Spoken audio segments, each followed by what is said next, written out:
of MA English first year to an audio lesson on metaphysical poetry. The lesson is based on Block 3 of Paper 1, that is British Poetry. During the course of this lesson, Mr. Danish Manzoor will explain to you the concept of metaphysical poetry.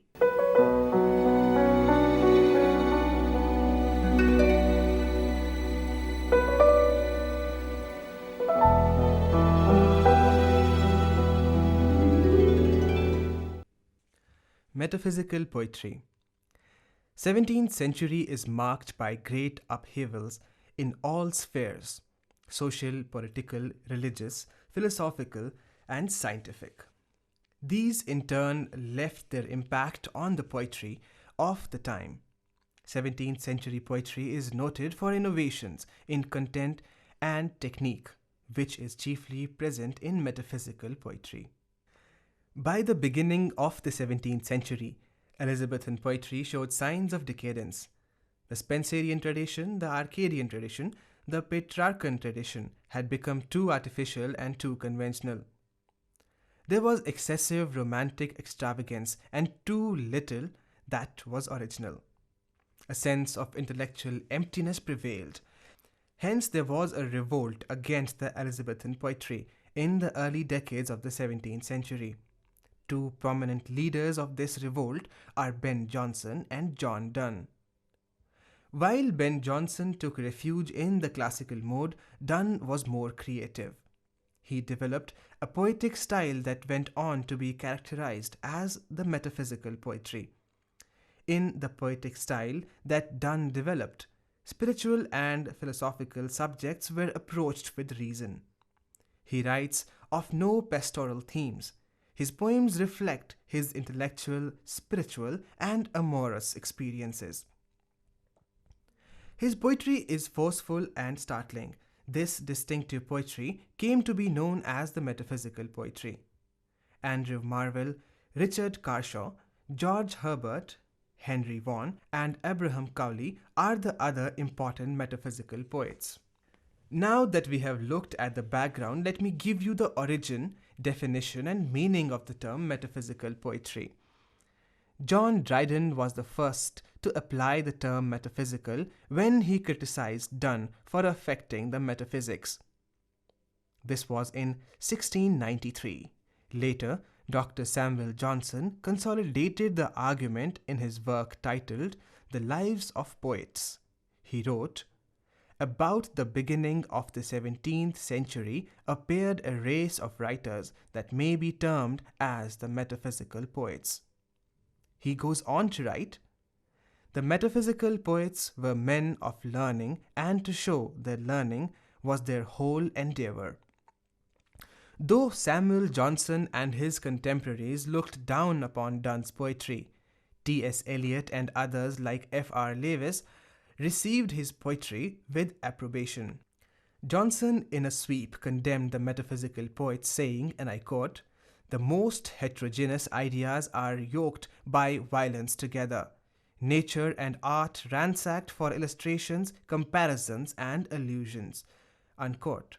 I repeat Johnson's quote, "The most heterogeneous ideas are yoked by violence together. Nature and art ransacked for illustrations, comparisons, and allusions." On the other hand, T.S. Eliot shed new light on the metaphysical poetry and showed how it reflected the current of the period. John Donne is considered the pioneer of metaphysical movement. His poetry is expressive of intense personal emotions in a conventional idiom with detachment. Donne is a man who vacillates between two masters within him. The one pulls him to the life of sensual pleasures, and the other leads him to disenchantment and detachment. His personal sufferings and religious training make him brood over the idea of relative importance of body and soul, leading to the interminable dialogue in his major poems. His early poems like The Flea and Go and Catch the Falling Star are impudent and outrageous and seem to reflect the poet's early life.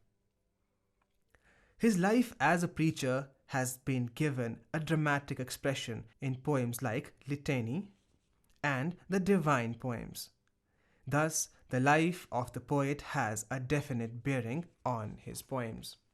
To John Donne, the mood of abject acquiescence to lady love is something quite repulsive because he feels that it runs counter to the psychology of man.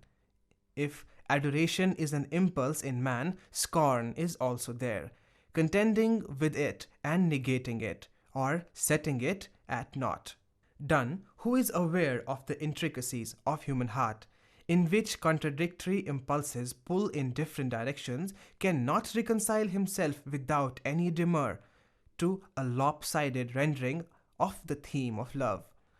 Donne, with his reading in law, theology, and science, could not be a mute spectator to what Spencer and others were doing by extolling their lady love and also transforming her into a deity. Donne begins with a sedulous and unrelenting campaign against the ruling convention of the love poetry of the time, wedded to idealization. In short, the distinctive flavor of Donne's poetry lies in his reaction against lavishing praise on the object of love indiscriminately, and with cool objectivity subjects even personal experiences to vigorous scrutiny. And thus, Donne breaks new ground in poetry by launching a persistent and unflinching attack on the ascendancy of poets. This impulse to probe and scrutinize is at work in different ways in his secular poetry. In divine poems, the mood of questioning is there, but there is no attempt to deny the honesty of God. The poet is seeking grace and redemption. Even in his secular poetry, he takes the stuff of Petrarchan mode of idealization for granted, but his mood of inquiry enables him to rework the Petrarchan motive. John Donne forges a poetic medium commensurate with his theme. In his poetry, emotions have their intellectual counterparts. Donne wants his poetry to go the whole hog in recapturing the variety that comprises the intricate pattern of life. Thus, metaphysical poetry is primarily a style which provides the poet with a tool that places emotions in the wider matrix of life, and also perceives a correlation between one's emotion and the other. There is a blend of emotions and thought in making of Donne's poetry. The metaphysical poets perceive similarity between dissimilar objects. They make extensive use of similes and metaphors to convey their perception of that similarity. In fact, the metaphysicals are famous for their conceit. A conceit is a startling comparison between two seemingly dissimilar objects. In their conceits, the metaphysical poets constantly bring together the abstract and the concrete, the remote and the near, the sublime and the commonplace. A famous example of a conceit is Donne's use of the pair of compasses to compare to a pair of lovers in the poem, Valediction forbidding mourning. Another feature of the metaphysical poetry is the argumentative style. Apart from this, there is direct address and an abrupt beginning. In the poem The Sun Rising, Donne begins thus, "Busy old fool." Further, the metaphysical poets employed imagery drawn from various fields of learning. Essentially men of learning, they made extensive use of the same. Donne draws his imagery from such varied sources as medieval theology, scholastic philosophy, law, Ptolemy, astronomy, apart from the concepts of contemporary geographical explorations, scientific inventions, and discoveries. Metaphysical poetry abounds in wit and paradox. There is excessive use of hyperbole as well. A paradox, you may recollect, is a seemingly contradictory statement. For example, in the sonnet on death, Donne writes, "Death, thou shalt die."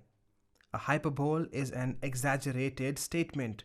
To sum up, metaphysical poetry is complex, intellectual, in tone and style.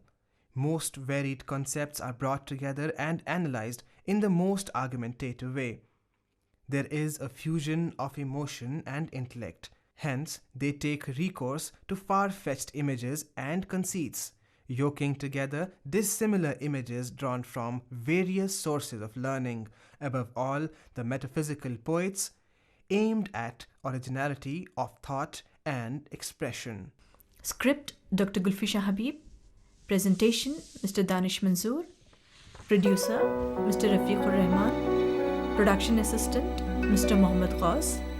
Technician Mr. Satish Kumar Gupta. A Maulana Azad National Urdu University presentation.